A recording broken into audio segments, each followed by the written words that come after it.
Hey there, welcome to NZ Money Karma, where you can find freedom from the daily grind through budgeting, simple living and adventure. I just want to come and show you something really exciting. The dog and the chickens are good boy. Oh, they're not enjoying seeing the dog there, but these are the chickens. So they are quite fresh off the factory farm, so they're still a bit unfeathered. Not nearly as bad as I thought they were going to be, though. I thought they would just be kind of, I thought they'd look like they'd been plucked. So they're not too bad at all, but they're very sweet. They've been here for 3 days now. There's 3 of them. You can see one there behind the chicken coop, just her little tail poking up. And they seem to be settling in really nicely. I gave them, it's cold today, so I've given them some porridge to start their day. I made some warm porridge and just put it out on plates. They've got their chicken feeder and their water and all that kind of stuff. There comes the third one. So I don't have names for them all yet. I have one name, and that is that first chicken you can see there on your right. That hen's name is Jenny, and that is because we were watching Forrest Gump the day that they arrived. And I thought, oh, Jenny, that's a perfect name for a chicken. So that's Jenny, and the other ones I'm still thinking about, and I will report back soon. I guess we should get on with some cash stuffing. That's what I'm going to be doing today, but I wanted to share my happiness with you guys at having these wee chooks as part of my little setup here in Otautahi, Christchurch, New Zealand. Back again. Hope you guys enjoyed that. I'm so excited by those chickens. They have not been laying in their little house. They've found another spot, but luckily I've also found it. So we've had 3 eggs so far from 3 chickens. So they're kind of averaging about $100 an egg at the moment. So you won't hear me moan about the cost of a supermarket egg because I'll have my own. But that is really, it's exciting to me. It's not a money saver at all, but it's a whole lot of things. Oops, binder down. It's a whole lot of things all wrapped up in one because it's, kind of fulfilling a dream. So that's cool. So I'm happy just to have chickens. I'm happy to have my own source of eggs. I'm happy that the chickens have a nice life here on my property. I enjoy taking care of animals. So, it's lots and lots of different things. But what it's not is a money-saving idea. Okay? Just like having a dog wouldn't be a money-saving idea, or beekeeping even. They're things that build resilience in your property and in your life and give you joy as well. So I'm happy with that, and I'm just happy that I've finally done it rather than chit-chatting about it, thinking about it, going back and forth. I've done it and I'm happy. So crack on. I've got some, I don't know if it's more money than I've had for the last few weeks, but I've got some money that I've made in different ways. My mission last week was that I was going to go away and review the cost of our insurance, and I have not done that. It is coming up for renewal in December, and you can swap out of your insurance anytime. They'll just refund you what you've paid pro rata. So don't wait until you're coming up for your renewal. It's just that I happen to think about it right now, but I haven't done it this last week. I've worked quite a bit. The kids have been busy and I haven't prioritised that. I've prioritised things like sitting down and watching chickens. So I'd best get on to looking at the insurance. But I did do something else. I sold some things. They weren't things on Trade Me, but I sold a couple of things that I had made. So that was kind of cool. Again, it's not a great use of time when you compare it to money or going to work. My hourly rate is a lot higher than my kind of hourly rate for crafting, but I enjoy crafting. It doesn't feel like work, it feels like fun. And the fact that I happen to sell a couple of bits and bobs felt about 100 times more exciting than my work. So I'm not going to quit my day job, that's for sure, but it did give us a few extra dollars in here. So about half the money came in online and the other half the money came in here. I've had my normal weekly wage, that's in here. Some of that has gone into online accounts as well. Yeah, that's it. I've gone out, I spent $250 of this money already because I did grocery shopping and I did an extra spend because we invited another family over on Saturday night for a barbecue, and we bought some beer, I bought some gin, and we bought some extra food. So it was probably about $100 went on drinks, and then probably about another $50 was specifically for party related, well not party, it was a barbecue, but barbecue related stuff, and everything else was just our normal shop. So had an extra $2.50, let's count this up and see what I've got today. 1, 2, 3, 4, 5, 550, 60, 70, 80, 90, 600. $600. It's quite a lot when you've already paid your online stuff and done shopping. So I'm feeling super flush at the moment. I don't know if that seems like a small amount or a big amount to you, but it feels like a big amount to me. So let's get cracking. I do have work again this afternoon. I haven't picked up any extra shifts, but I have been doing some of the more unsociable shifts, which do give me extra money. Normally I try and avoid them and leave them for the young people because I don't really want any unsociable things, but that's all right. I've only got $50 left in gardening. I think I had $150 last time I chatted with you, but since then I have got the chickens. They were $10 each, but I actually gave the lady $50 because she didn't ask for extra, but she does drop them off to your house from the countryside, and she's doing this big chicken rescue operation just with her and her husband helping. So I just wanted to give them an extra bit of money just to say thanks and hopefully cover their petrol for their trip and all that kind of stuff. So they got 50, and I'm going to replenish this and put another 50 in there. Out of my $2.50 for the groceries, I had $10 left over, and that's to go and grab some milk, which I haven't got at the moment. My husband's been away and done his work travel. That was actually a real nightmare, to be honest. Where he works, he was rained out. So we've had some terrible weather and the road was closed and he couldn't come back. And it was just happened, you know, these things always happen, don't they, at a time when you're really busy and everyone needs to be somewhere, and, you know, he had the car, so couldn't go further afield than what Ellie could take us on our bikes. Tickets and fun, no money in there. I'm not going to, I feel quite flush. Maybe I should put some money in there. Maybe I'll put in $40. That would be enough for a cheap movie. Tell you what, I'd really like to go and see. I would really like to go to the movies. I'm going to put in 50 because that's enough for our whole family to go to the movies. And I'll just see that I can get something into every other envelope. This is not a priority. I don't have anything planned for the next week.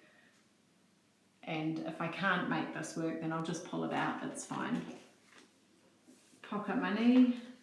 This is from last week. The kids are used to getting it every fortnight, so they don't ask for it every week. So there's $20 for each of them, so $10 a week. For my kids to get any pocket money, they do need to contribute, I guess, to their own funds by having a part-time job. That's part of my agreement with them. Next year though, and I haven't spoken to them about it yet, but I'm going to up their pocket money and give them more responsibility for some of their own costs. So things like public transport and some clothes, I'm going to handball that over to them, just so they get more used to kind of allocating and budgeting their money. Because in 4 years, they'll be at that age where they're heading off to university or to an apprenticeship or to a job or whatever. At that point, you know, 18, you're an adult, I want them to have some adult skills. So I've got to make sure that I'm providing them. Petrol money, I think I'm going to do 50 for that. The car doesn't need any petrol at the moment, but it will do. I do let that get down quite low, I have to admit.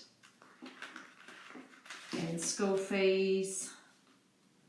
Let's have a look. 1, 2, 3, 4, 5,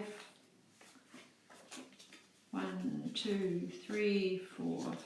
So that's 6, 7, 850, 9, and I'm going to do another 1, 2, 3, 4, 5. So that's 1,000. And the reason I'm doing more than I previously was is because otherwise I'm not going to get my goal of having all the kids' school fees paid off for the year in advance. Having the kids do rowing has really thrown a spanner in the works with my budget, so we've had to rearrange everything to make it work. That's okay, we are making it work, and that's the most important thing. So I've got $60 in giving, I'm just going to put another 10 in there.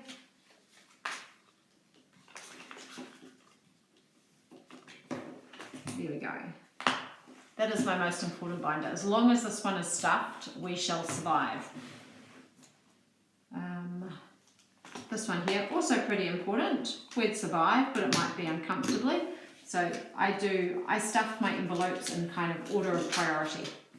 So it really does matter to me. You know, if I don't get to the pink one, it's a shame, but it's not the end of the world. I'm always going to do grey, then blue, then pink. So let's have a look. Doctor.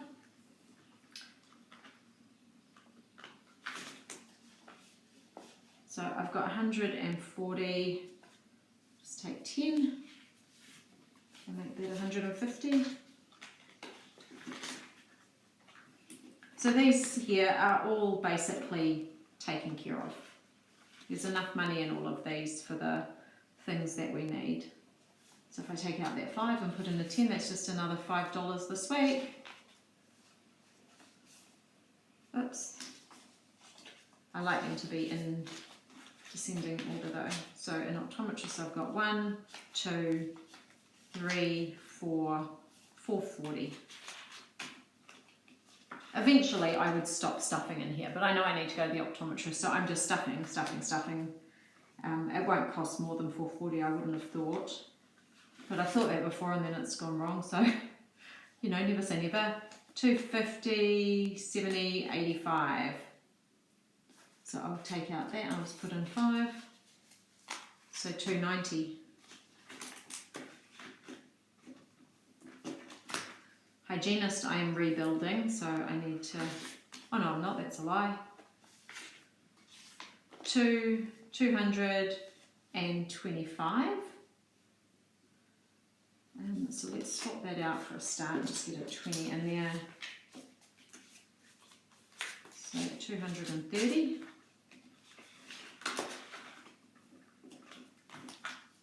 As long as I put something in every envelope, I think it's all going to be okay. So there's 150, 60, 75, 175 in the vet pile. I'll put out the 15 and just add in another 20, so 180. And dog food. This, I've got 60 in there. Again, it doesn't really need, you know, like these are fully funded, they're fine. But if I just put in a little bit each week, then I'm never going to run out of money in those. No, I shouldn't ever run out of money in those. I should say never, I'm tempting fate, aren't I? Actually, where's my emergency fund thing? Here it is. There we go. That's my receipts. I need to get that out because that is actually a priority, and that's why I put it in the grey one. Let's see, what have I got left now?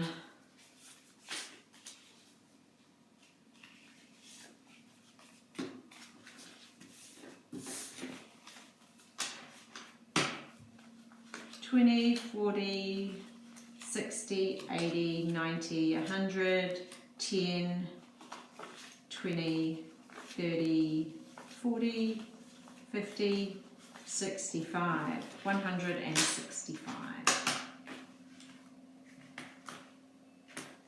Okay, so I've got 4 challenges that are kind of real priorities for me. Competing priorities, aren't they? So let's just have a look. Actually, I better go and get a pen. Give me a tick. Voila, pen and pencil. Alright, So this is my money I'm stuffing, and this is the challenge money. So I've got 1, 2, 250, 60, 70. 270, and I'm aiming for $1,000. Once I've got $1,000 in here, job done. So 270 I said, right? So let's do another 30.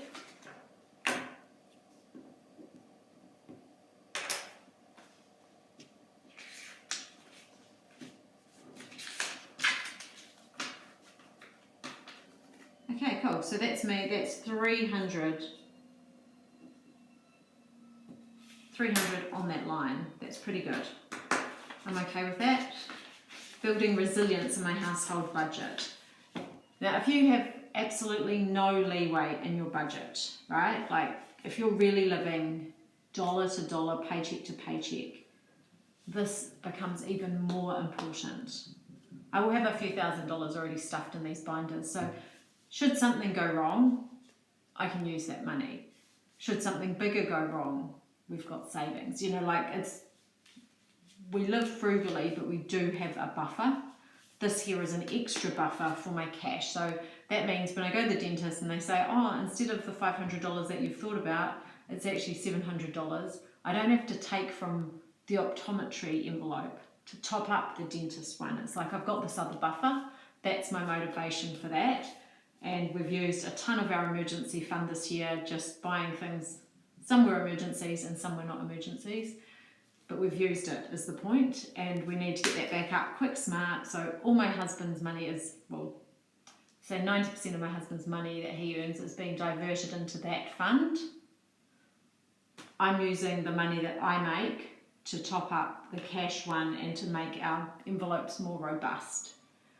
We're saving or investing just a tiny amount, only 10% of what we bring in are we investing, which is a lot less than what we normally would be doing, because that would normally be sitting at probably 60% of the money we bring in, we'd be investing, something like that. Okay, so that's a long story. Cut a long story short, I can hear you saying. So in the dental tracker,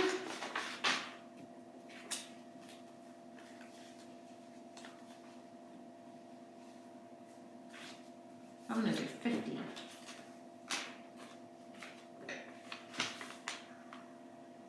Oops, that's a terrible circle.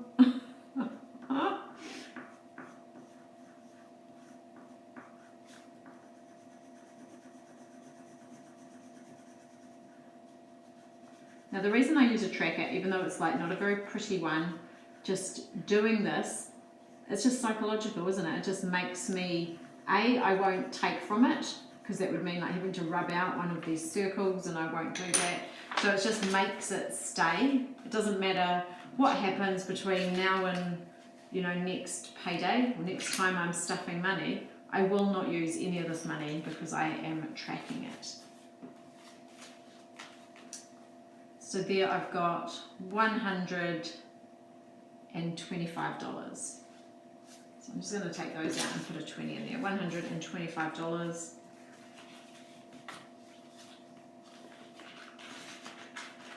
Christmas is my next tracker.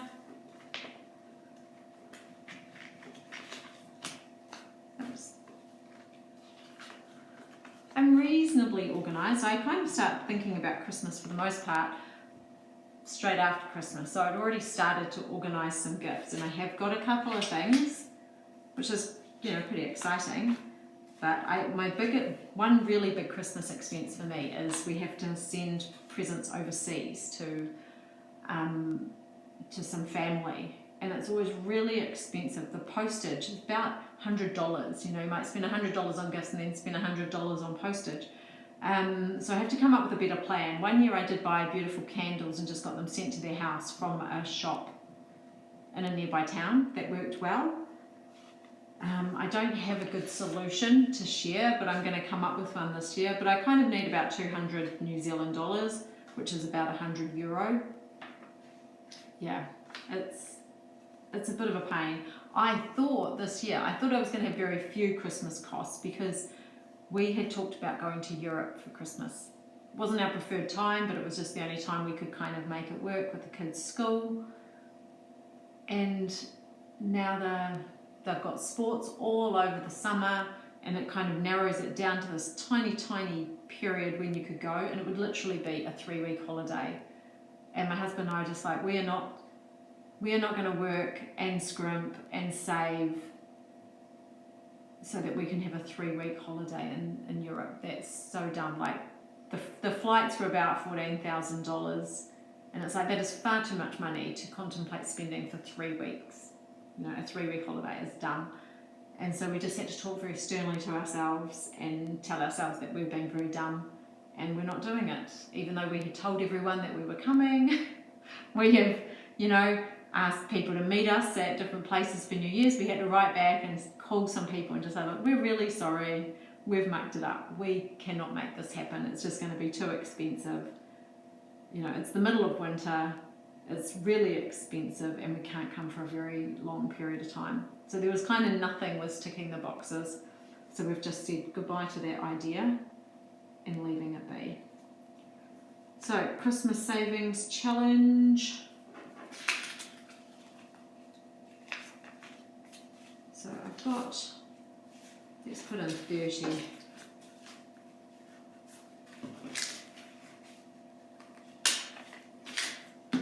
I mean, November is just around the corner. Like, it's literally around the corner. And this definitely needs to be sorted by November, doesn't it? Man. Talk about putting myself under the pump. I can tell you for next year, when I sit down and get my binders ready in the new year, I'll be doing a really big Christmas challenge and I'll be starting it in January. Just saying. I'm not, you know, I've stressed myself out this year. Just, even though I felt organised, I just haven't been as organised as I have been in the past. I've had a lot of competing priorities and I just have to put my hand up and say, do you know what, I just get a bit frazzled. Like when I can keep in control of everything and it can tick along, no problem.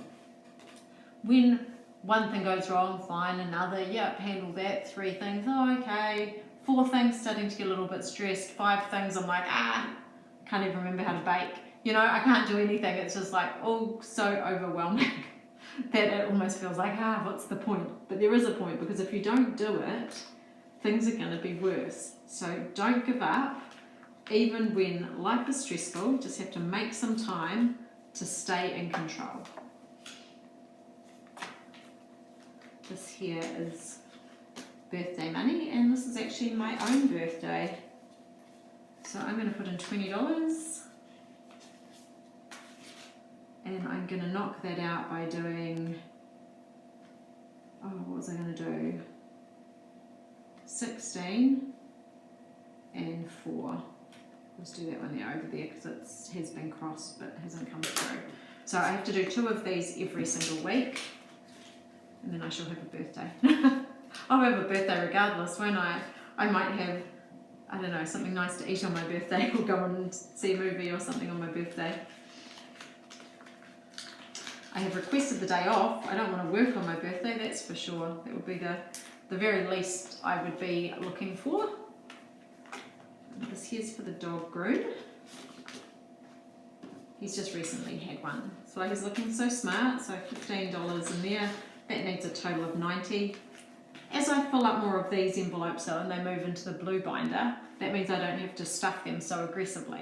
So when there's $500 in this savings challenge, that can just move into here. Job done. When Christmas is over and done with, well, I'll probably be starting again, so that will stay here, but birthday, same thing. When I've got $90 in this one here, it'll go in the blue folder. So I've got groom, tech, clothes, shoes, and car left over.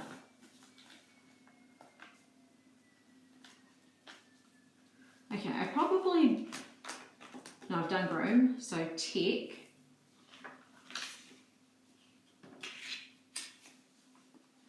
I'll put on 5, so that's just got 30. Not going to get far with $30, but hopefully by being more robust with my other envelopes, I won't steal from that envelope so often, which is what I have previously been doing. Anytime I needed extra money, I'm like, just take it from tech. Okay, here I've got 70 in clothes. I'll make that 75.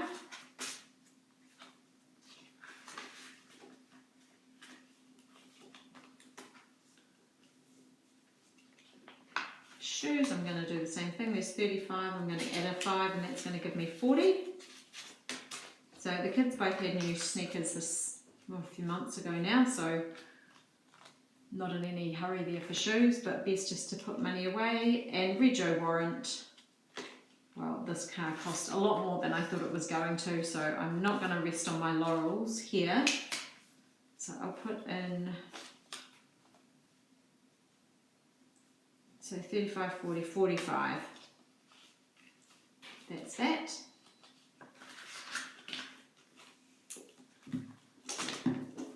Okay, I'm all done and dusted. Hooray. Feels good. And I'm going to just add an extra 5 to my emergency fund.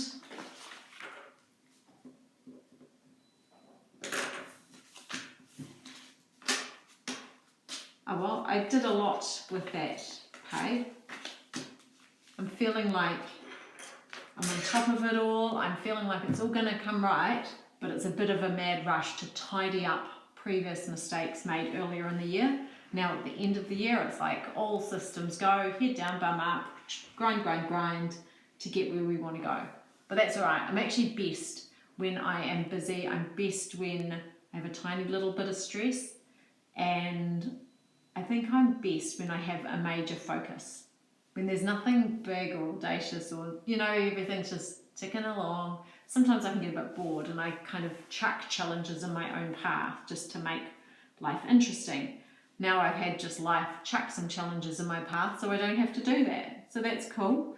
I'm rising to the challenge, and so is my husband, and we're just getting the mahi done, and that feels good. And it feels good to get somewhere. You know, $300, this whole line ticked off. I've only been doing this for a few weeks, so I've managed to make really good headway. Obviously, I'm spending a lot more money than I was at the beginning of the year. That's how I'm making that happen. I'm investing less, I'm saving less, and focusing more on bringing the cash out here to take care of this. But hopefully with this readjustment will mean when I start next year, I wouldn't be even attempting to live on $40,000 a year. It is too expensive when half of that money is going to kids. You know, as a family of 4, we cannot live on $20,000 for everything else outside of kind of school things. So it's an unrealistic goal. I am thinking at the moment, what is that number going to be? I want to make it a little bit more comfortable, because if you've watched me before, you know that I'll be coming up 50 next year, at the end of next year, and when I turn 50, I aim to retire. Work optional, let's put it that way. Who knows what I'll actually do, but I want to be in the position to be able to retire early. And that is, I guess, a reward for my frugal thriftiness over the course of my adult life. So join me next week. I've got a few extra videos coming. I've been on a bit of a video run. I'm so excited by the chicken, so I'm looking forward to, I don't know, spending some more time with you guys outside in the garden, getting my place sorted, because I really just want to make it into like a little urban paradise, you know, future-proof my family, so we could at least eat should things, I don't know, all go a bit pear-shaped. Hope you guys have a wonderful week, and I look forward to catching up with you guys next time. Bye for now.